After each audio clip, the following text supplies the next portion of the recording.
Hi, it's Ian, and welcome back to my 30 Days of Taiko Skills. Today is day 22, and I'm talking about accents. So, an accent is just simply a louder note than the surrounding ones. And to me, I think of them almost as the musical equivalent of adding some spiciness to your food. So, if there are no accents in the world, it would be like not having any spices to add, and it might be a very bland existence if you don't have anything to spice up your music or your whatever you're eating. So very important, I think, to develop. And in terms of drumming, it's a very simple idea to me of accented notes, the stick has to come up higher, and non-accented notes, the stick should stay down. So in this way of thinking, it's not so much about how hard you hit, it's just about how high is your stick. And then also the mechanics of coming in and out of accents. So it's a good opportunity to talk a little bit about some different types of strokes that we have. So a typical stroke that starts where the stick starts high and ends high, like this. I refer to those as full strokes. It's a common term for that. A full stroke starts high, ends high. The next type is a downstroke, starts high, ends low.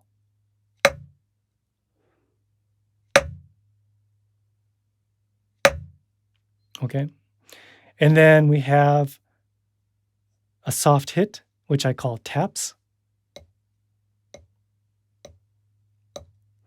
And then finally, upstroke. So upstroke starts low, ends high. It could be a non-hitting upstroke like this, or a tap upstroke. Both are used because sometimes our hands are down and we just need to prep for a stroke, for an accent. So there's a great simple accents exercise isolating one hand at a time that I've been using and teaching for a long, long time. And it's very simply groupings of 4. So 1 accent and then 3 soft hits after that, repeated like this.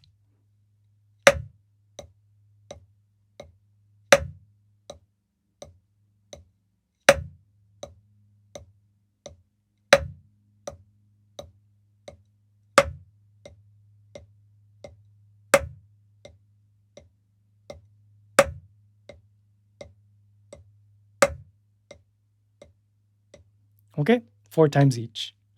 So the accent, I'm trying to bring my stick up so that the stick is vertical on the accent level. And then the taps, I'm trying to keep them horizontal. It's only about 1, almost 2 inches off the head and no more than that for the taps. So if we break that down, we have downstroke, tap, tap, and then a tap and an upstroke on the last one to prep, right? Down, tap, tap, up. Down, tap, tap, up. Down, tap, tap, up.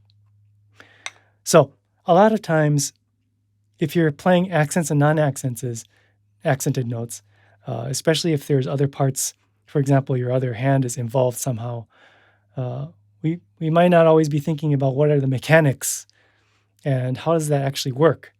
But many times you can break it down into one of those 4 types: full stroke, downstroke, tap, or upstroke.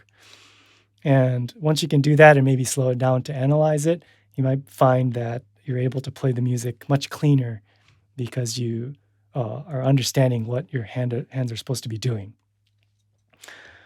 Next one would be 3-note groupings: 1, 2, 3, 1, 2, 3.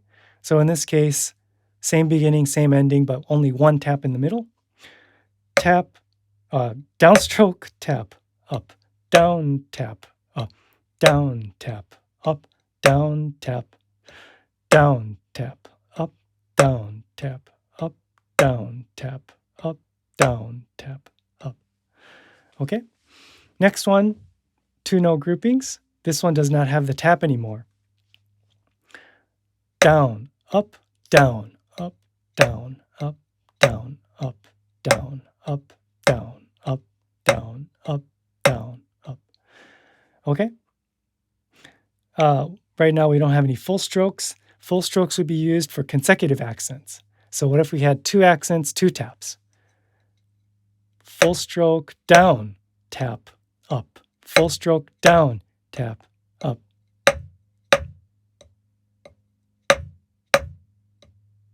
Full stroke, down, tap. Full stroke, down, tap. Full, down, tap, up. Full, down, tap, up. Okay? We might try combining both hands.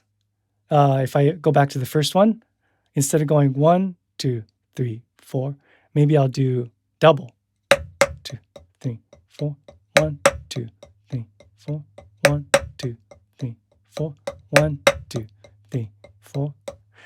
Left hand. 1, 2, 3, 4, 1, 2, 3, 4, 1, 2, 3, 4, 1, 2, 3, 4. Maybe the last one I did, full, down, tap, up. Maybe I'll double those.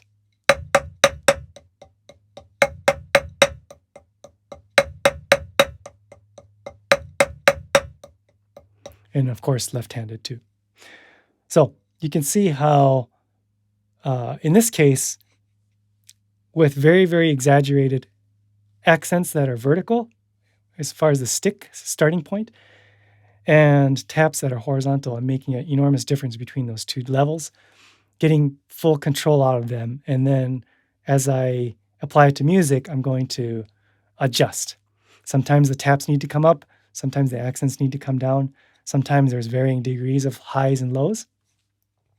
But if you practice extreme, an extreme difference between the high and low, and make sure you're able to do that consistently, then you should be able to back off and make it a little bit less extreme, depending on what's required. So I think some pieces require a lot of contrast between loud hits and soft hits. In some pieces, we need less contrast.